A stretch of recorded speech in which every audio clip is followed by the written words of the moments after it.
I'd love to welcome everyone to this week's Citizens Climate University. It's a weekly webinar program of Citizens Climate Lobbies that provides CCL supporters like you and I with access to in-depth training opportunities on topics related to climate change and effective climate advocacy. I'm your host, Brett Cease, and tonight what we're going to be talking about is how to craft conservative op-eds. And this wonderful topic comes at a time where I think all of us in the summer can really leverage this in our own work.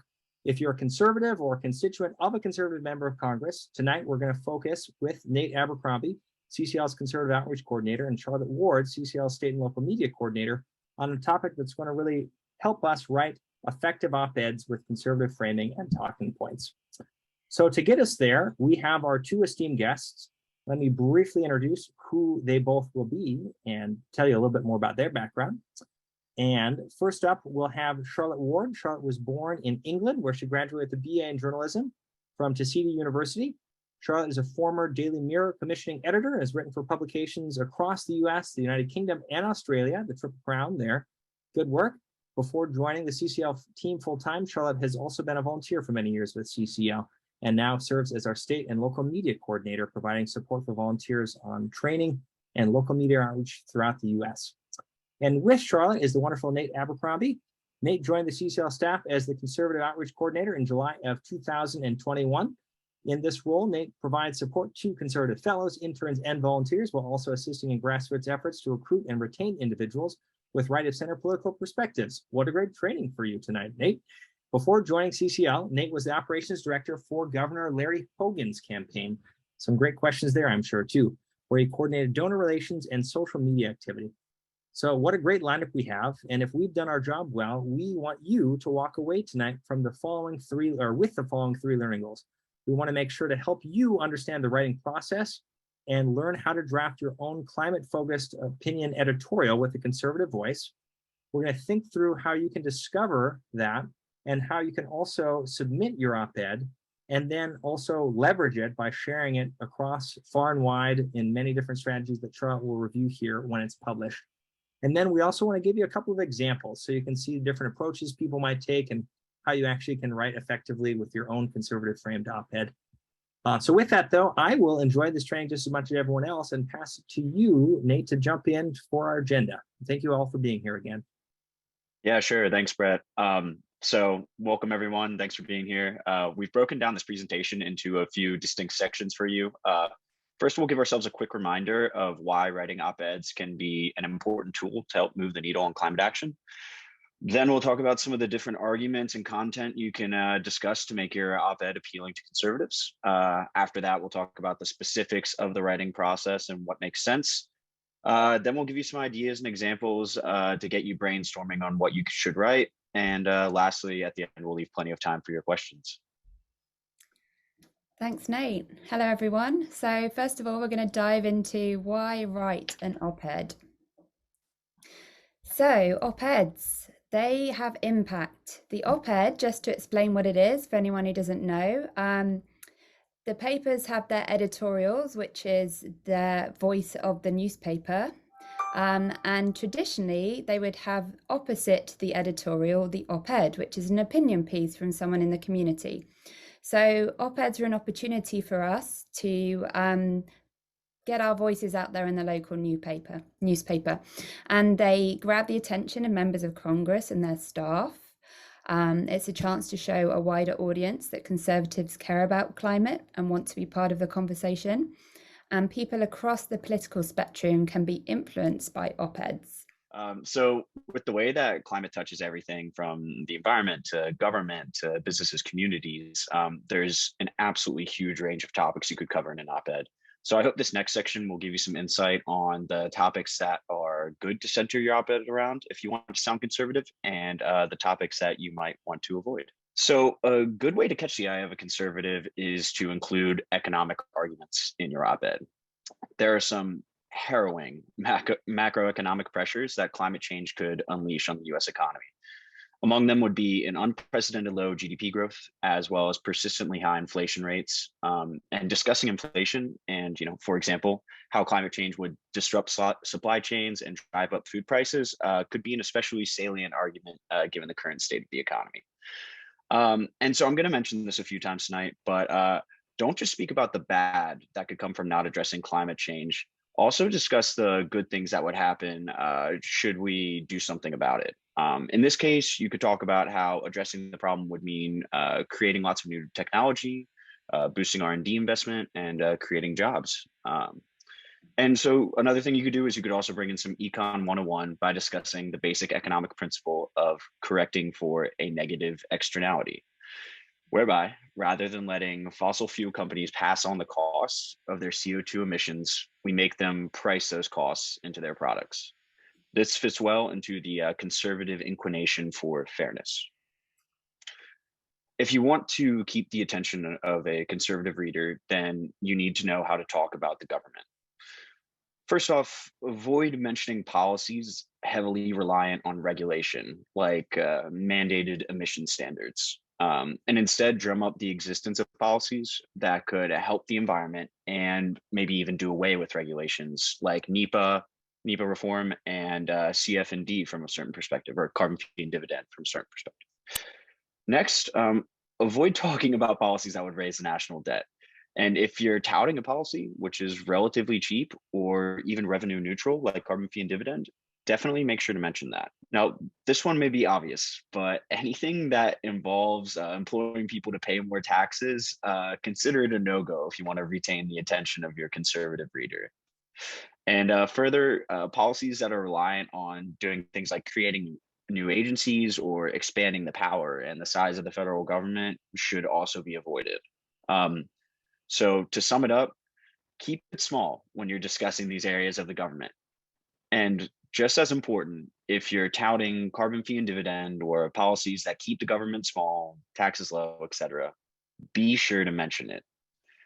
Explicitly say stuff like this won't incur any debt or it won't create a new agency, etc., because conservatives will love to hear that. Conservatives, just like everyone else, worry about the US's place in the world. Here are a few things you can mention to drive at those concerns. Talk about how climate change is going to threaten US military bases and installations, which cost billions of dollars to construct and are absolutely vital to our national security. You could also mention how climate change will cause conflicts between countries over resources that could drag the US into wars that we might rather avoid. And this would mean putting our troops in harm's way when we could have avoided this had we acted sooner on the issue of climate change. And lastly, this has been talked about a lot by CCL recently, but talk about CBAMs and or carbon border adjustment mechanisms and how they're a useful tool for applying pressure to other countries. This mechanism will allow us to do things like take advantage of American clean manufacturing and bring other countries into the fold of carbon pricing. Similar to what I mentioned earlier about how conservatives like fairness, talking about CBAMs answers their concern of like, why should we do something if China won't? So, and finally, conservatives really like it when you speak about the outdoors. Notice I did not say environment, because that's one of those words that conservatives kind of shy away from due to the fact or due to the way that, you know, left-leaning movements and organizations have kind of co-opted it. You can talk about things like how America's agricultural industry is reliant on stable weather systems and that this industry is crucial to the economic health of middle America and the interior US. Further, you can mention that the US has been, you know, blessed with national endowments worth preserving, endowments which allow us to do things like hunt and fish and hike and all that sort of stuff that conservatives love. America's outdoors are obviously important for ecological reasons. I think everyone here knows that, but don't forget that they're also economically, culturally, and aesthetically significant. Thanks, Nate. So next we're going to dive into the writing process. So I wanted to just talk a little bit about the different approaches you could take. You could take a fact-based approach. You could talk about something that's happening in the news, and you could kind of build the facts around it. You could also take a very personal stance, so write it from your perspective, a first-person narrative. That can be really impactful. Now Nate is going to tell us a little bit more about what to think about. Yeah, sure. So there are just a few questions you should consider mulling over as you set out to write your op-ed. What timely topics have you seen in the news that relate to climate change? And maybe what should be in the news that isn't already? Why are you passionate about conservative climate change solutions or getting conservatives on board with climate change solutions? How does climate change affect your life and the lives of local people? And what local perspectives could be persuasive to your members of Congress or member of Congress? And a tidbit for that last one, I can tell you from having worked in the governor's office, if you call out your member of Congress by name, the odds are pretty good that someone in their staff will see it. So definitely be sure to mention their name when you're writing things like this, if it makes sense to do so.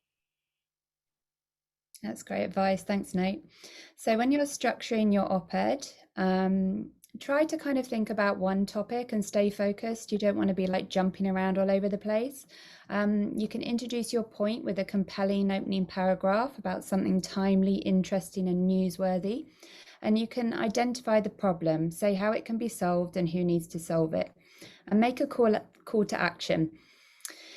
So you want to think about like asking your member of Congress to do something, mention them by name, like Nate said, or you could ask your reader to take an action like write or call. And if you cite statistics, use them sparingly and with a clear purpose. So just don't like put loads in there because that's going to be off-putting to the reader. And sign off with a thoughtful and an urgent point. Okay, so how do you be compelling right from the start? So you want to think about like, when you read a book or you read an article or anything, you need to be caught in that first like couple of paragraphs. So you want to think about that when you're writing your opening paragraph to your op-ed. So think about how you're going to grab that reader's attention. So this is like a really powerful example here. They're telling us we have to get out now. We're heading over to your place. That was a call I got from my mother last week as flames from the Marshall Fire race towards their home in Rock Creek. So that would absolutely make you want to read on. So just think about like how you can open up your op-ed with something really compelling like that. And you also want to think about, what's your local angle? That's one of the things that's going to help you best in trying to get this placed in a local paper. Your local newspaper is probably not very interested in climate impacts that are occurring in far-flung places. But if you can relate climate change to what's happening in your state, in your community, the editors are much more likely to accept your piece. So ask yourself, what is the impact that climate change is having on your area and will have in the future? What are some of the opportunities that exist in your area as we transition to cleaner energy and greater energy efficiency? And think about and identify the values of your audience and your member of Congress. Put yourself in their shoes. What do they care about? And how can you catch their attention about climate change? And presenting people with all of the problems that climate change will cause can definitely motivate them to do something about it. But they need to know what to do and what the potential solutions are. So talk about solutions that won't necessarily upend their way of life or hinder the free market. That's how you get conservatives on board, is by giving them a way out and letting them know that there are actually things that they can do and that this isn't something completely out of their hands or their communities or the nation's hands. And of course, anticipating the reader's questions, this helps you construct your argument much better. And I know it can be difficult to place yourself in the shoes of a conservative if you don't necessarily consider yourself one. But I think it's an exercise worth working on and sort of a mental muscle that you can learn to flex better and better as you do it more and more. So I urge you to think about some of the points that I've made earlier in this. Think about, well, how would a conservative try to poke holes in my argument, or like what would maybe turn them off for it, and then answer those questions or those concerns in your op-ed itself.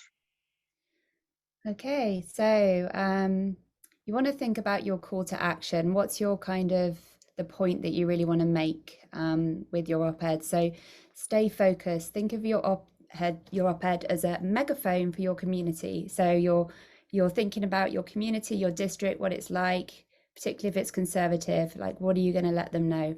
What's the crucial message you wish to convey? Resist the urge to cover too many different topics. And again, make a clear call to action, like urging people to contact Congress or go to cclusa.org/action. So once you have that, you want to think about providing some kind of headline. That's always a really great thing to do when you're submitting an op-ed. So you want to think about like the elevator pitch. You're in the elevator, you're telling people the story. What's the story? So come up with the catchy headline, and there's a few examples here for you.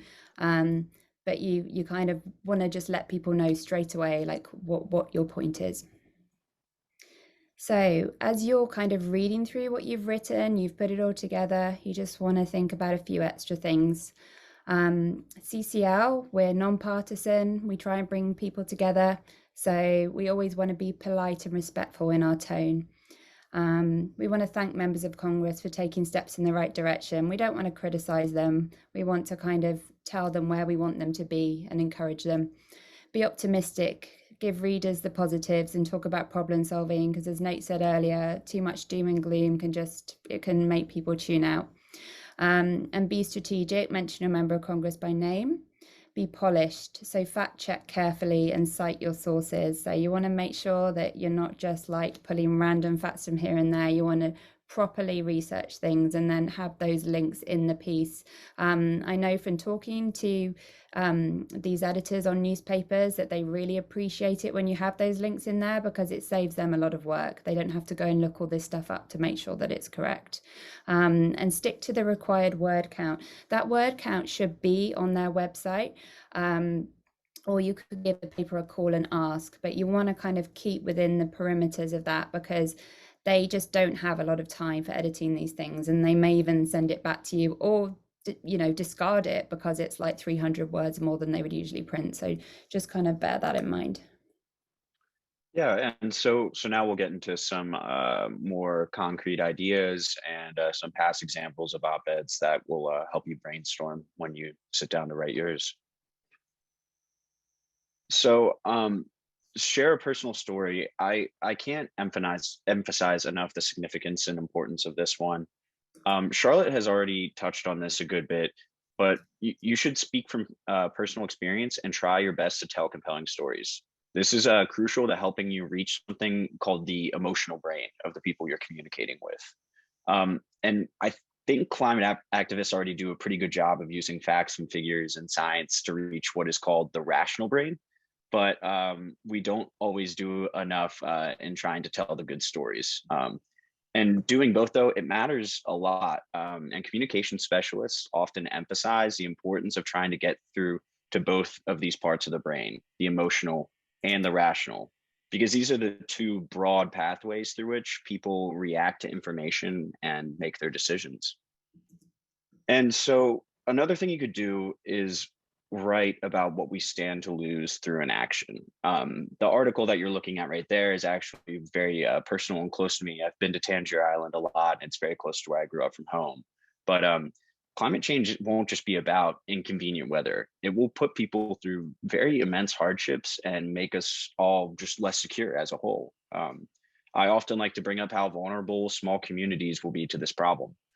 There's this thing that happens when towns get racked by storms and rising sea levels. A vicious cycle begins where people leave the community, the tax base decreases, less public services become available.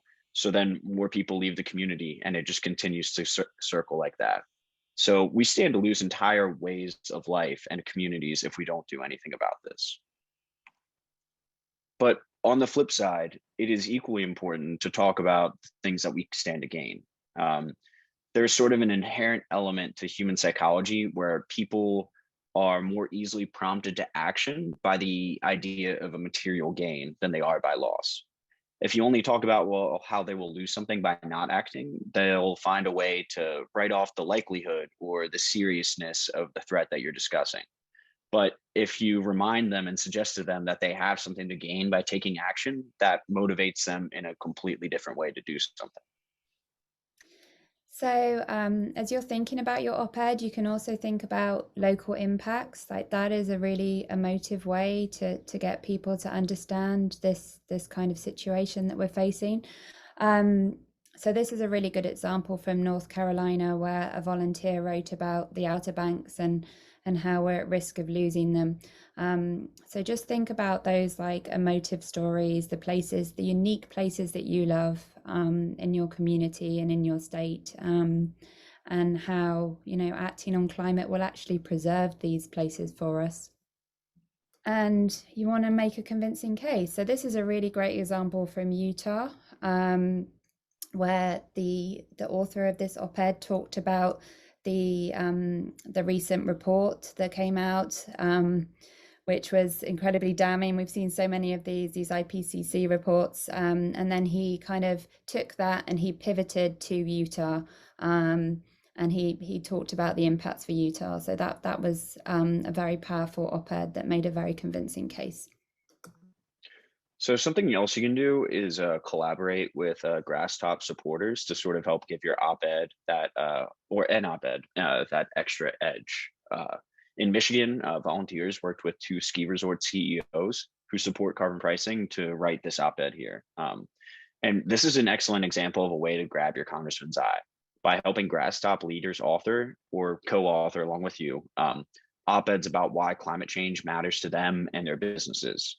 And these Grasstop leaders could be farmers, small business owners, trade association presidents, or anyone who you think your rep would be inclined to listen to.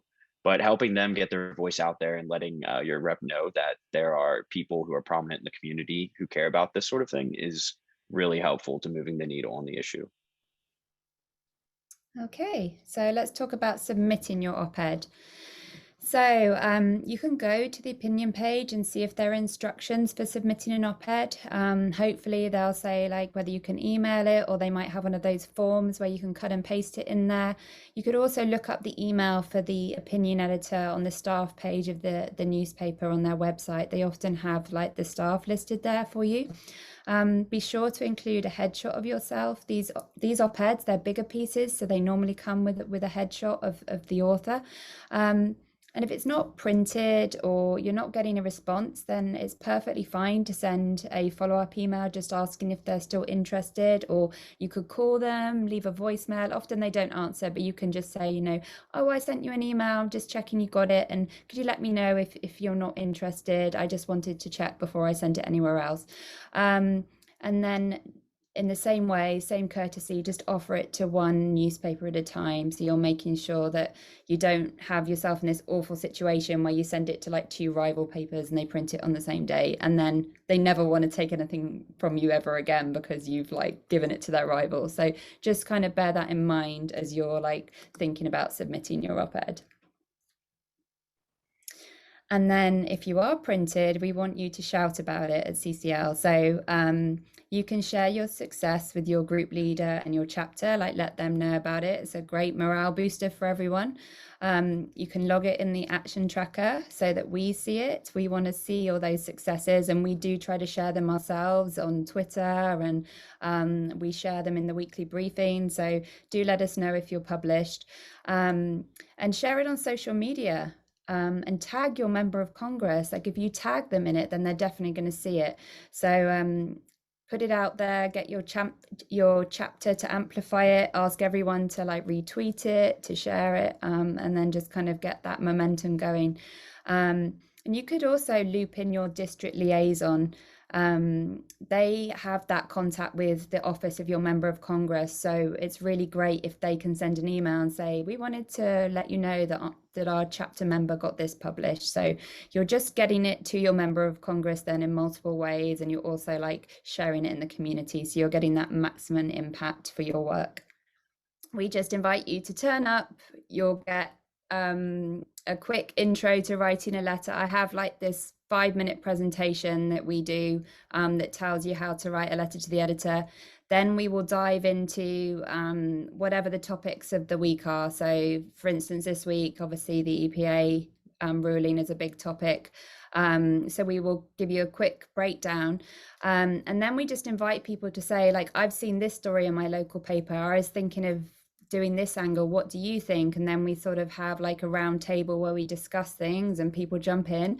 20 minutes in, we turn off our cameras and we mute and we write. And then we come back after those 20 minutes, and we spend the next sort of 15-20 minutes just hearing people's letters, and it's really great because you get really motivated by hearing what people have written in that time. We don't make everyone read. Anyone who wants to can, so don't be put off if you feel shy with things like that. You can come and you don't have to read your letter, but you might just enjoy the whole process of writing. And to remind everyone, here are Nate and Charlotte's emails. Is there anything that either of you wanted to say to close us out? I think just thank you for being here. Like, we appreciate you. And if you have media inquiries, please let me know. And if you have specific questions about conservatives, then Nate is absolutely a wealth of knowledge on that, so he can help you. Thanks, everyone. Appreciate your time and your questions. They were great. And we hope you found tonight's training useful and empowering. And please let us know what you've done with it. So share in the forums, share with your team, just like Charlotte and Nate reviewed with your own op-ed. If you found some ideas, we'd love to hear about it. So storytell afterwards so we can help celebrate and amplify your impact. Thank All right, see you. you, Bye. friends. Thanks, Thank you, everyone. Charlotte. Thank you, Nate. Thank you for listening to this episode of Citizens Climate Lobby's training program. You can tune into more episodes anywhere podcasts are available. Inspired by what you heard today? Join Citizens Climate Lobby to advocate for bipartisan climate solutions. Go to community.citizensclimate.org to find more trainings, resources, your local chapter, national action teams, discussion forums, and more. Be sure to like our Facebook page and follow us on Twitter and Instagram @CitizensClimate. We also invite all of our listeners to subscribe to our YouTube channel for more inspiration. Like what you hear?